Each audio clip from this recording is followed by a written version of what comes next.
I've been tempted to share this story for a while now. The following occurred on an island off of Washington State about maybe 7 years ago now. So my sister and her family moved from Oregon to Washington. I tagged along to check it out, and it was different there. The woods in Oregon had a welcoming fantasy forest feeling, whereas the woods of Washington felt ominous, forbidding, especially at night. You could just really feel the woods out there, if that makes sense. Anyway, it was late afternoon, and I was just chilling on the sofa at my sister's new place when she says that she found out about a trail on this island. It was already late afternoon, but we said, what the heck, let's go and check it out. Her husband wasn't up for it, but he agreed to drop us off and pick us up after. My oldest niece also decided to go with us. It's about 15 minutes away, so we grab a handful of things and off we went.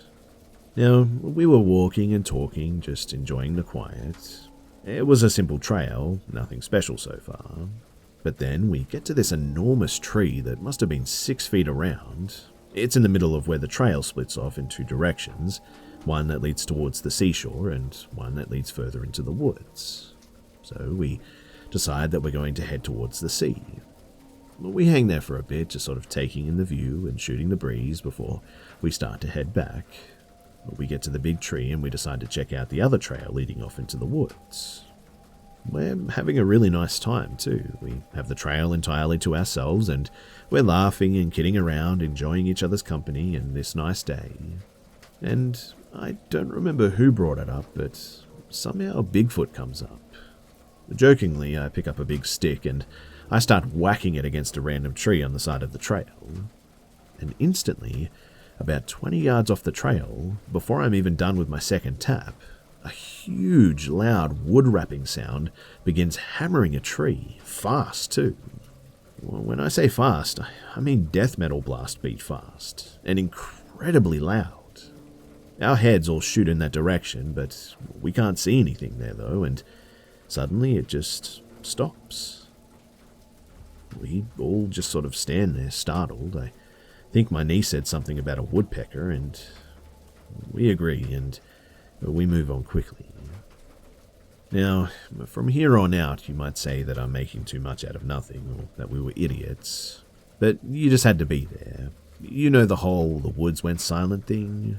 Well, they were already quiet, but something had definitely shifted. The atmosphere had changed, and we weren't laughing anymore. It was just uneasy. But we kept going and slowly started relaxing and chatting again. But then, from somewhere up above us between the treetops, a sky monkey just started screaming. We froze. Everyone knows that sound. It's unmistakable, and it just rose higher and higher, like laughter moving closer and closer, and as it passes above us, it seamlessly morphs into a crow cawing. But the weirdest thing was that, although we followed the sound as it passed overhead, we didn't see a thing. We keep moving. No one is saying anything anymore, but we silently agree to move back towards the exit. We finish the loop that we're on, and we head back in the direction of the big tree. But instead, we end up on a path that we don't recognize. I think you guys probably know where this is going, but we spent the next hour or so backtracking and pretending that there isn't a seed of panic in our guts. It's getting darker and the temperature is dropping quickly. We focus on the situation and try to keep our cool. When finally, up ahead, I see the big tree that we saw earlier, and we are all relieved. As we're heading towards it, though, we hear children. You know the sound of a big group of kids bursting out the school doors, sort of laughing? It was like that, headed towards the seashore. Honestly, I was relieved to hear other people. We round the big tree and we started heading up the main trail towards the exit. My sister calls her husband and tells him to go ahead and come and get us. Up ahead of us is a bend, and from around that bend comes two dogs. One big one and one little guy, dragging leashes. They stand there just looking at us, and as we approach the bend, they both turn around and sort of go back. About 20 seconds later, we round that bend expecting to greet the owners, and there's nothing there. No dogs, no people. It's a straight shot up to the exit from there, but there was no one. The sides of the trail are about 8 foot high, I would guess, and steep. There's nowhere anyone could have gone. But that's when I remembered the kids, and it's getting dark soon, so where are they, and why would a crowd of kids be going to a random isolated seashore at this time of day? But then it occurs to me that we didn't hear any footsteps, and a crowd of kids would have made heaps of noise, especially moving at that speed. Also, there were no footprints of anyone but us. Her husband has by then shown up and is waiting with the engine running. We're almost there now, but right before we exit the gate, a powerful stench of something dead and rotting just hits me. I glance up to my left in the direction that it's coming from, and I feel just a force of pure malevolence shoot right down my spine, like nothing I have ever felt in my life up until that point, and since then, absolute passionate hatred aimed directly at me. My nose and my eyes are fixed to that spot now, but again, there's just nothing there. We quickly get into the car at this point, and we pull away. And that was it. But I guess that's the part that bothers me the most, because none of us said a thing. As soon as we shut the doors, it was just like it never happened. We started talking about dinner and watching a movie and stuff, like nothing had happened. In fact, I think it wasn't until later that night, alone looking at some snapshots that I took of the hike, that I started to piece it together. On a whim, I messaged my friend Joe, who is into weird stuff, and tell him a short version of the events. He never replied though, and so I just forgot about it and let it go. Over a few years and several phones, I never deleted that message though. It was like a blank spot where my memory of it should be, and I could only ever remember it clearly when I would reread it. Another strange thing too is that both my sister and I are into Bigfoot and the 411 stuff, but never once have we discussed it. I brought it up once a couple of years ago, something like, "Remember that weird trail that we went on?" Her only reply was, "I'll never go on that trail again." And that was that. It just never came up ever again. I'll tell you that hearing a monkey scream in that forest was the most scared that I've ever been in my entire adult life. But what sticks with me most was, however, at the end. It was a hatred that I truly cannot describe, just emanating like that stench accompanying it. Just absolute and total hatred, directed straight at me.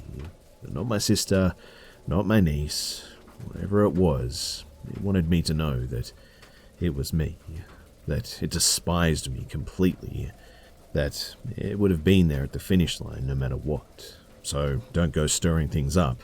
You aren't and won't be in control. And like I said, scariest of all, it absolutely hates you.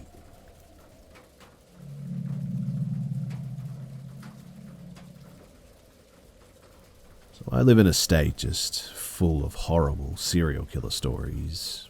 My hairdresser's sister was nearly a Bundy victim. My mum's friend was followed every night on her bike by a strange man as a child. There was a serial rapist that molested many of my grandma's classmates in first grade. And you get the point. Just a lot of horrifying stuff. However, recently I found out just how close my family was to one of these cases. So my dad, a very paranoid guy after all this, works as an electrician at a government site. He's worked there since like the 90s, the same time as the infamous smiley face killer worked there. The killer also moonlighted as a long-haul truck driver in the same building. My dad used to be a real happy-go-lucky party guy type, but this just changed all of that. On his first day, the killer, I don't remember the name, so I'll just call him Dave, showed him around their shop and they became desk buddies. He began occasionally making strange comments that Dad didn't think much of at the time, like pointing to a picture of my mum on his desk and saying, "Is that your wife?" "Yep." "You got a dog?" "Yeah, a big one named Gus." Pulls out a photo of the dog. "Ah, okay." And that was it. But one day, the boss's daughter came in and he made some comment about how she was pretty, to which my dad replied, "Nah man, she's 16. Stuff like that. But nonetheless, my dad is a pretty nice guy and they would talk, and even left each other post-it notes in office breaks. A year-ish or so later, a serial killer hunt was making local news, where the killer actually left notes with a smiley face at the end. It was the talk of the valley. Dave began ending joke post-it notes he and my dad exchanged with a smiley face, which my dad told me to cut out because it was in poor taste. Then in 1995, Dave was arrested. He had actually killed 8 women and only one had escaped with her life. This obviously shook my dad, who became very protective over my mum, who is a very fierce woman, and she noticed. She's a psychologist. But a few years later, when I was born, only a kid, my dad got a letter at his office from Dave, in prison serving several life sentences, while he was on paternity leave, that his co-worker shredded before he could read it. He told him that he didn't need to know that he was already sleep-deprived and worried enough with a newborn. He hadn't received any letters from Dave before this one, just years later, out of the blue, at my birth. So my entire life, my dad has always made me put trackers on my phone, text him when I'm out, and carry pepper spray, not allowing me to have male friends at our home or be alone with grown men. And he never gets drunk unless he's at our house or at our neighbours. But he's happy. He plays his drums, spoils our cats, and jokes around a lot. However, every now and then he says that he thinks about that note, with whatever it said, showing up right when I was born. And he admits that it keeps him up at night.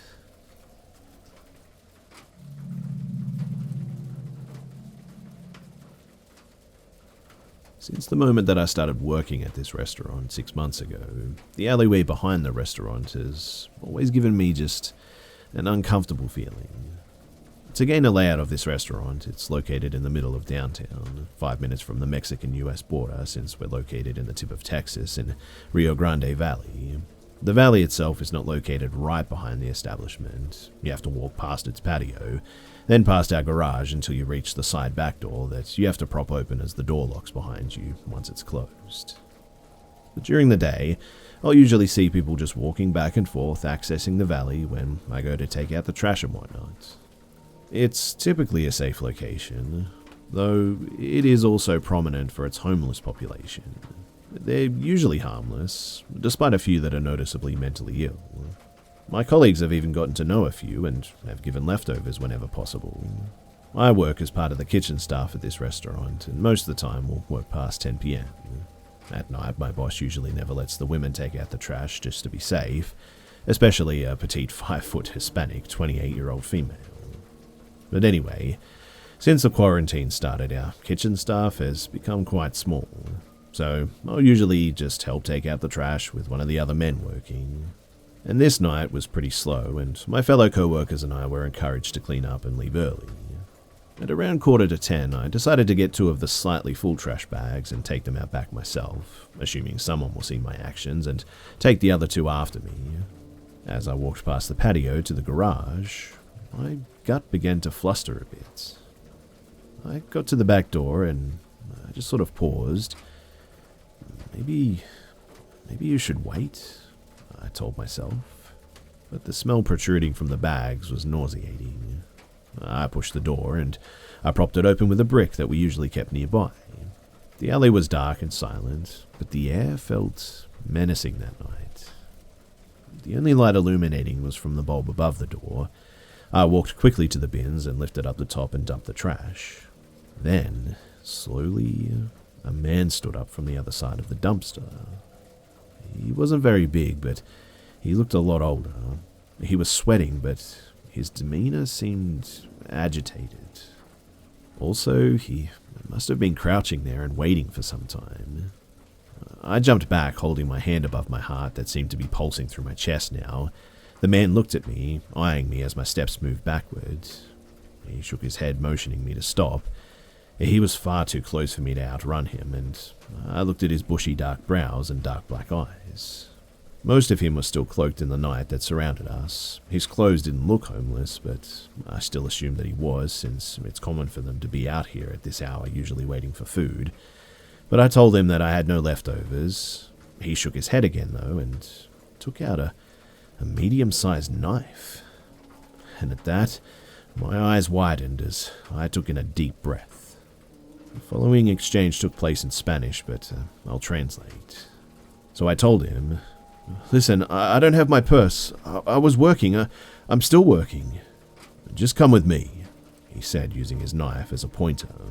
My mouth grimaced. Having no idea where this small amount of courage came from, I said, "My friend is coming right now with the rest of the trash." "No, come now," he said more hurriedly, and took a step closer, and I stepped back again, speaking again with a little more tenacity. "They all saw me come over here. There's more trash, and he's coming right now. He's outside right now. All I need to do is just yell." "You're not going to scream. I'll gut you." To this day, I don't know what came over me, but I replied with, "Watch me."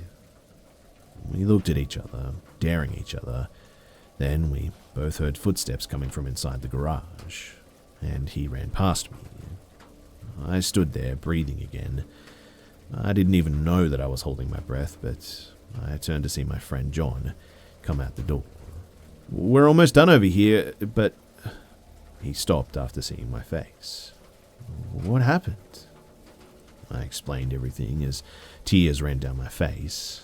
My friend decided to run down the alley to try and catch this guy, even though I told him not to and that he's gone by now. It was about 5 minutes until he came back, but John relayed to me that no one was around except for some homeless guys that we were familiar with. He asked them if they saw anyone running down the alleyway, and they said yeah, but they didn't recognize the man, and he took off in the opposite direction towards the border. John took me back inside and told our boss what happened. They called the cops, whose station was pretty close by. They sent someone to patrol the area and gather a description from me, which I gave. My boss let me leave early, and John walked me to my car that day. He told me that it's too bad that we don't have a camera back there. It would have been cool to see how I handled the guy. I sort of smiled slightly, but my stomach was still in knots. He looked at me and he apologized. I moved my hand to stop him, and I told him that I'll be fine. And, unfortunately, I still work there, but I've been excused from trash duty from now on. Obviously, they never found the guy too. I don't want to think about what would have happened to me if I was more complicit too. Something gave me the courage that night to argue back to him, and thank goodness that my friend came out just in the nick of time.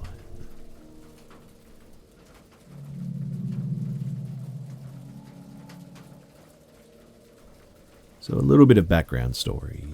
I, a 24-year-old female, have been dating my boyfriend since I was 15. The first 6 years of our relationship have been kind of long distance. I used to go visit him on weekends though, and it would take me around 2 hours by bus or train to reach the station where he would come and pick me up. And this story takes place when I was 18, so I was quite used to public transportation by then, and I was aware of the creeps and the weirdos that one would encounter when traveling. Nothing really creepy had ever happened to me apart from the usual stares and unsolicited hello beautifuls. But one Saturday morning, I got on the usual train for the last 15 to 20 minutes of my trip, after traveling for like 1.5 hours by bus. I always tended to seat either close to other girls or to families with children. But this one time, the train carriage was pretty much empty, so I sat across from a young guy with flamingos on his t-shirt and a laptop. I don't really remember who the other people in our carriage were. That seat just looked like the safest one. Shortly after the departure, another guy entered the carriage and sat down next to me. He looked 25 to 30 years old if I had to guess. He was wearing some dirty old clothes, and He smelt like sweat and maybe some booze or something. He said hi, and I said hello back. As I said before, though, I was quite used to weirdos talking to me on buses and trains, so I didn't immediately feel like I was in danger. In my experience, it was usually better to engage in a short and meaningless conversation than ignoring them completely. He asked what my name was, and I made one up. Then he asked why I was traveling all alone, and I said my boyfriend was waiting for me at the following station. I hoped that this would be enough to make him desist, but oh man, was I just so wrong. He started telling me that he had just gotten a new phone and he had lost all of his friends' numbers. He asked me to give him my number so that he'd have someone to talk to at night. What the heck, right? But I just politely declined. At that point, I was starting to feel very uncomfortable, though, I'll admit, but my stop was only like 5 or 10 minutes away, and I still thought that he was going to give up and leave. He insisted on me giving my phone number and started getting closer to me, though. And at this point, I sort of stopped answering his questions and looked in the opposite direction. This must have bothered him too, because he suddenly put his dirty hand on my thigh to get my attention. I was immediately terrified, but I managed to utter a shaky, "Don't touch me." I wish that I'd yelled that too, but I didn't, and no one in the carriage noticed what was going on. Not even the flamingo guy who was literally in front of us. Or maybe he did notice, but just didn't care at first. The guy, too, didn't take his hand off of me, and I was petrified. I don't remember if he said something else at that point, because I was so focused on his hand on my jeans. I gained some more courage, though, and managed to tell him to leave me alone in a slightly louder voice. I guess that some people started looking in our direction in that moment, because he suddenly got up and he left. I started crying in relief as soon as he exited the carriage. The flamingo guy asked if I was okay and if I needed him to call someone. I said that I was fine, and I tried to call my boyfriend, but he didn't answer because he was driving to come and pick me up. And at that point, I honestly thought that it was over. The train started slowing down, and I got up in order to get off. Little did I know, though, that the creepy guy was probably keeping an eye on me from the window of the carriage door after he left. I got off the train, though, and started looking around, hoping to see my boyfriend, who would sometimes wait for me on the platform. And at that point, I noticed that the guy had stepped off the train as well. As soon as we made eye contact, he started walking towards me, and I felt my heart drop. I turned around and started walking quickly towards the stairs, hoping that he would lose me in the crowd. As soon as I reached the underground corridor, I started running. I got to the other side of the tunnel. I ran up the stairs and towards the restrooms. I don't know why I didn't run to the main hall instead. I think I was just panicking, and I just went for the first place that came to my mind. I locked myself in one of the cubicles, made sure that it was closed, and then got up on the toilet so that he wouldn't see my feet. I was wearing a pair of quite recognizable boots. 20 or 30 seconds later, I heard someone come in and hastily try all of the door handles. Of course, it could have been anyone, but I'm convinced to this day that it was him. It just made no sense for anyone else to try to open all the doors like that, and I remember feeling my heartbeat in my throat while I was waiting for him to leave. I remained still and silent for what felt like ages until I finally heard him walk away. At that point, I just started crying again and finally managed to call my boyfriend and tell him that I was locked into one of the toilet stalls. When he got there, I came out of the stall and I was shaking uncontrollably, but he somehow managed to calm me down. When we got out of the restrooms, there was no sign of the guy, and I never did see him again. Looking back now, I know that I should have reported him to the authorities, but I stupidly thought that they wouldn't believe me or that they were going to shrug it off as just not a big deal. After all, nothing really bad had happened on the train, and I had no proof that it was him trying to open the stall doors. This experience made me avoid trains for quite a while too, and even though after some time I managed to overcome my fear, to this day I still get nervous on trains.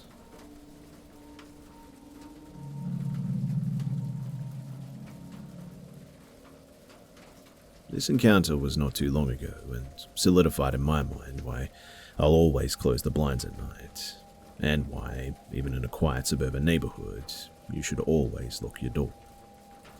I've been reading creepy stories online since I was about 12. When I first discovered Tumblr and Reddit, creepypastas, Sixpensy, No Sleep, and of course Let's Not Meet.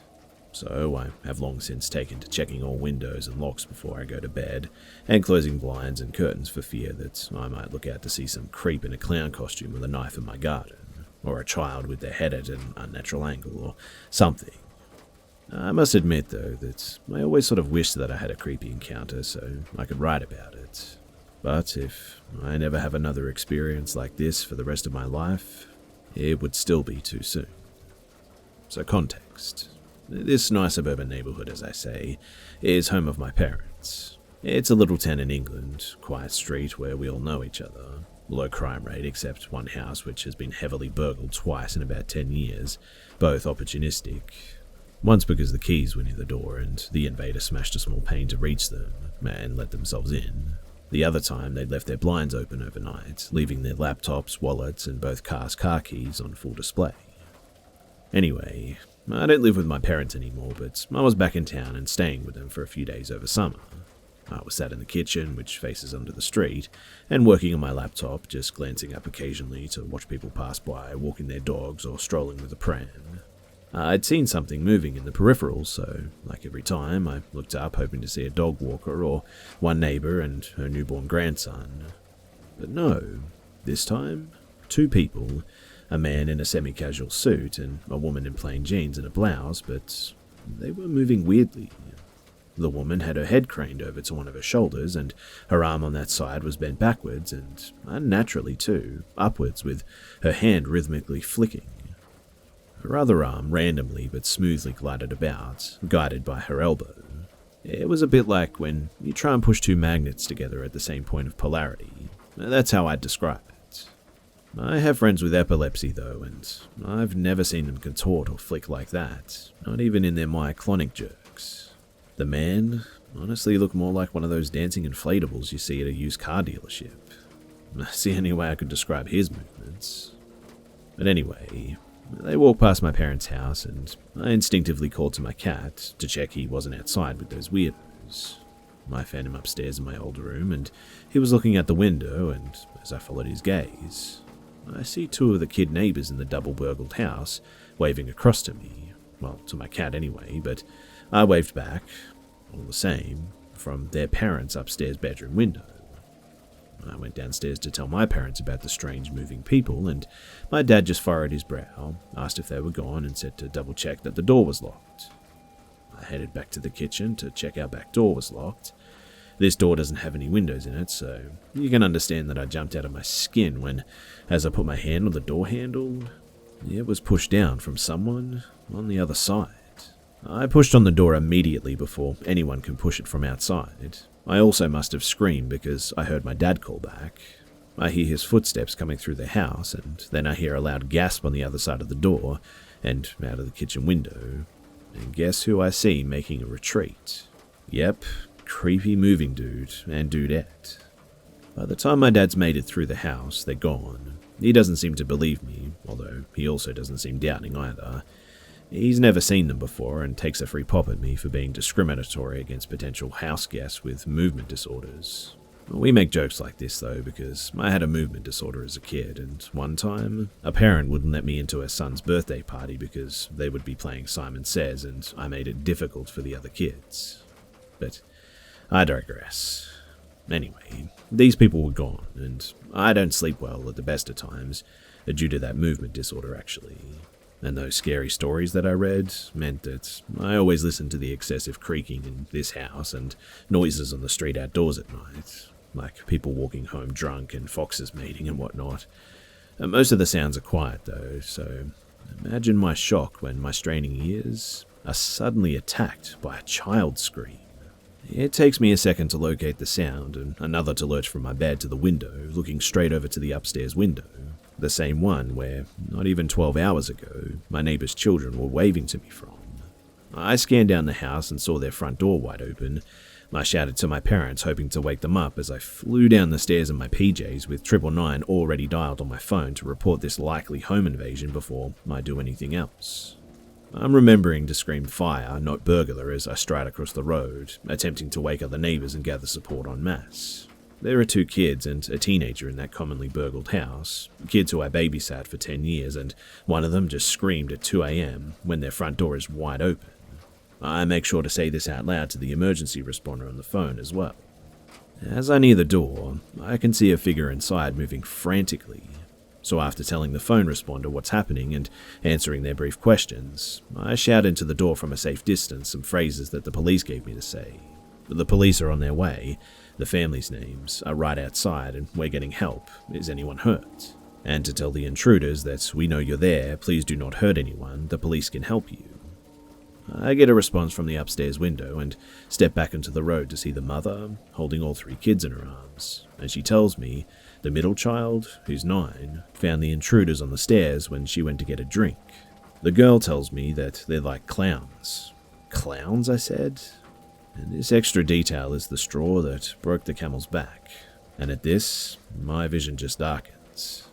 I remember saying, crap, I'm going to pass out, and the last thing I hear is this little girl telling her mum that I said a bad word.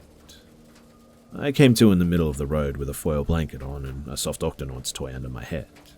I could see lots of blue lights, 3 police cars, and an ambulance. That's one for me, and I can see my neighbours out of the corner of my eye. My hearing returns as the little girl tells me that her little brother volunteered his toy because I hit my head when I fainted. Suddenly, I'm up though, and I'm looking around to count all 5 of the family members and checking for an injury. And over the top of their heads, I can see an arm frantically waving in and out of view. And yep, it was the moving weirdos that had broken into my neighbour's house. I see the woman is standing still, her head still slumped to the side, just as she was lowered into a police car. I was later told that as I spoke to my neighbours out of their bedroom window, their dad had gone to fight the intruders and kicked the woman down the stairs as she was climbing them. The man was the frantically moving shadow that I had seen from the doorway. Police reckoned that they'd been trying doors down our street and found one unlocked. I told them about the couple trying our door earlier in the afternoon as well. I'm guided to the ambulance, and I sat on the bed whilst the paramedics tend to a large cut on the back of my head from my fall. I vaguely feel them removing gravel, cleaning and gluing and dressing it, but I'm preoccupied watching 2 police try to contain the human dancing inflatable man.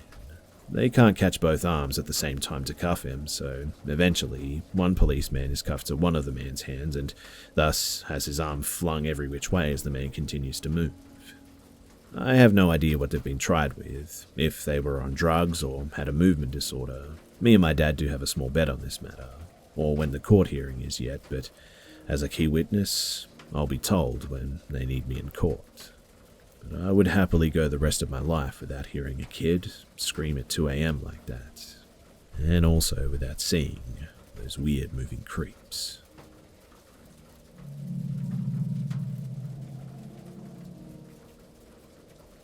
This story happened a few months after Hurricane Maria passed through Puerto Rico, leaving most of the island without power, water, and telephone systems. Thankfully, though, 911 was still reachable. During this time, I was living alone on the ground level of a small apartment complex in pretty much a rural area. I didn't have a power generator at the time, so most of my things were charged via solar panels. One night, I was suddenly woken up by just a blood-curdling scream from outside my window. I couldn't make out the words the person was saying, or rather screaming. I thought it was a person needing help, but I quickly discovered that it wasn't. At first, I heard the screams from afar, but then the screams became louder and louder until it reached one of my windows. And it was then when I discovered that it wasn't a cry for help. It was just complete gibberish. I saw a shadow of a man in the window thanks to the moonlight that night. It was a tall man, and he began to tap on my window while screaming gibberish. Just again and again, and I was scared. I quietly grabbed a knife from my kitchen and a flashlight, which my left turned off, and without making a sound, I checked the window once more, and he was still there, just screaming gibberish. The neighborhood dogs began to howl in response, and it was honestly just horrifying. And after what I would describe as the longest 10 minutes of my life, the man left just screaming gibberish at the top of his lungs. I waited a while, but then I grabbed a cell phone, which I kept turned off for emergencies, and I called 911.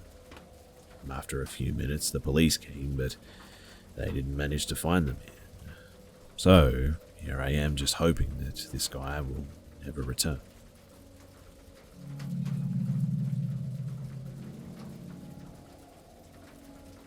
For some background, my great-grandma, who passed away in 2010, came from a family of Swiss immigrants who arrived in the US in the late 19th century. They owned a bunch of land in Idaho where they worked a dairy farm. This area is pretty rural, and back then I imagine that it was even less populated, so the story might seem all the more creepy through that lens. So I actually heard this secondhand from my grandpa.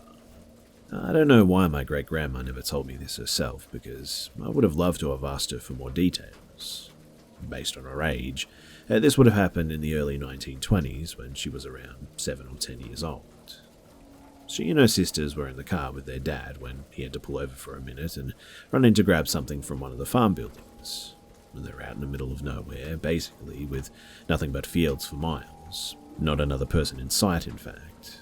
While my great-grandma and her sisters were waiting in the back seat, some kind of a huge, hairy creature just suddenly appeared out of nowhere and stared at them through the car window. According to my grandpa, my great-grandma said that this creature had a very human-like face, but clearly wasn't human. It was almost pitch black and had very mangled hair. There was something really off about its eyes, and the fact too that it wore a long flowing white robe that was just out of place for the time period and even the location. She described its expression as curious and a bit confused, but not exactly malicious, though it obviously scared the crap out of them nonetheless.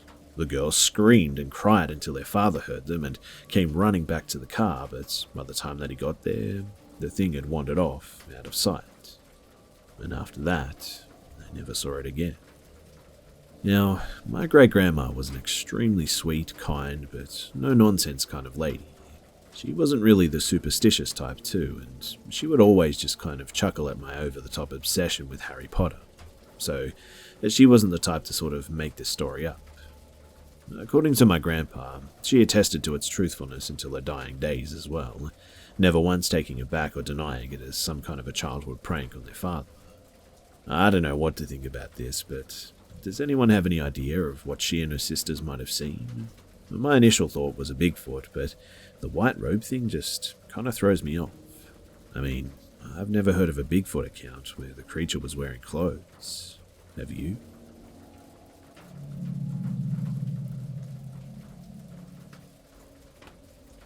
In 2011, I was able to convince my grandparents to sign a waiver for me to enter into the Navy at the age of 17.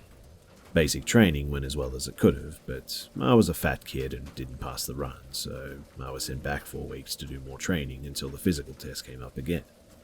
This detail is important due to the butterfly effect. So when I finally finished and I had my orders of traveling to my A school, I ended up in Meridian, Mississippi, or basically nowhere. I was assigned to my class and I was taught a more specific guideline for my rate. There was somewhere between 15 or 20 people in my class. Not huge, but large enough to where people migrated between groups of 3 to 5 at a time, so you could mingle with different groups to get to know one another. The kid that I was when I started A school was very different. I was super shy, and so when I would bounce from group to group, I was more of a listener than someone who engaged with the group unless I was specifically asked things. It was in that first week when I would meet Katie. I introduced myself with a hello, and she did the same, and I had no idea that that would be enough to cause her obsession. So my base had a rec center. Inside of it, they had a PS4 gaming room, a movie room, an air hockey room, and also a music room. Because I didn't have a car at the time, and to get to what little town they had nearby was about $30 each way, I spent most of my time at the rec center, or at the bowling alley that they also had at the base. Katie would also find me at one of those places and go on to talk to me endlessly about the things in her life. Maybe it was because I just wasn't rude to shut her down right away, but she felt very comfortable telling me things about her family and life growing up, but it was more so done to be heard than to converse about it. I think in the 6 weeks that I was there, I maybe said about 20 different words to her, and most of those words were of affirmation like, yeah, and I understand, and stuff like that. I was already pretty uncomfortable, as it seemed like every time that I wasn't in my room, Katie was there to find me. Even as I started to get out of my own bubble and start to make some friends, Katie would just be there and try to take over conversations other people were having with me so that she could talk to me. I would go to my chief to express my concerns, and she assured me that they would get to the bottom of it. My chief was and still is heavily involved in the SARP program in the Navy, so she has seen all kinds of mental issues come by. While my chief respected her privacy and didn't disclose what they had talked about, she did ask me if I was leading Katie on, to which I had to explain that I never expressed interest, but I also never told her to just get lost, as I wasn't raised that way. I don't know what magic my chief pulled, but she was able to get in contact with the person that would assign Katie's next duty station, along with mine, as we had similar rates and most people at the time were set to go to Japan. Katie ended up getting orders to Norfolk, Virginia, while I got orders to Camp Pendleton, California. Our classes had already ended by this point, and so we had only been waiting for these orders for an additional week or so. As everyone talked about their different duty stations, they selected a few that weren't going to Japan, and they stood out. There was Katie and I, a girl that was set to go to Italy, and another that was set to Japan as well. But it was a completely different base compared to everyone else. So, Katie found out that she wouldn't get to talk to me anymore. She tried really hard to get my number, and she also said that she wanted me to take her virginity before she left. It was that too, which was enough to me to finally say that I wasn't interested and that I was glad to be getting away from her. It's probably among the meanest things that I've ever said to someone, but completely necessary in this context after weeks of obsession. But Katie did not want to accept that though. And after she had been sent away, she called the A school every single day, trying to get a hold of both myself and my chief there as well. It was to the point where my chief asked to look through my phone to make sure I wasn't telling her one thing while still communicating with Katie. Eventually, our command LPO got in touch with Katie to get her to stop calling, and I was off to California after a short stop at home beforehand. At Camp Pendleton, especially the Naval Hospital, unless you're a corpsman, you stick out as pretty much the newbie. And because of this, Katie went as far as to call my new command to ask if I'd made it there yet, pretending to be a concerned family member. Being a teenager, I made the mistake of letting the world see what I was doing via Facebook, like changing my location status and sharing that information without my account being privated. I now know better, but I have a pretty unique last name, so with that info, Katie was able to see exactly which one I was and contacted my family members, as well as trying to tell them that she was a secret girlfriend of mine and wanted to know things about me. I'm not particularly close with my family, but they know enough that if I had someone special in my life, I would introduce them, and seeing as I had added many new friends that I made at A school, and her not being one of them, thankfully, their skepticism stopped them from divulging any more information about me. I had to send out an alert to my family to pass on to one another that she was actually a stalker and got them to block her. She had also started going after the chief that helped me break away from her, and this is what led me to keep in contact with that chief during my whole tenure in the military. And after just months and months of this, I had finally been able to move past Katie, and there wasn't anyone around any longer for her to get contact to get to me. I would find out years later, though, through my chief, that in one last bold move, Katie would make a false rape case in order to leave her command in the hopes of being transferred to mine. Of course, what ended up happening is that she got booted out of the Navy altogether. But to think that it all started over a hello and probably wouldn't have even happened to its degree had I just finished boot camp when I was originally supposed to, just always gets under my skin. I haven't heard from her in years, and he's hoping I continue that trend. Because when you have someone that obsessed with you, it's pretty scary, let me tell you.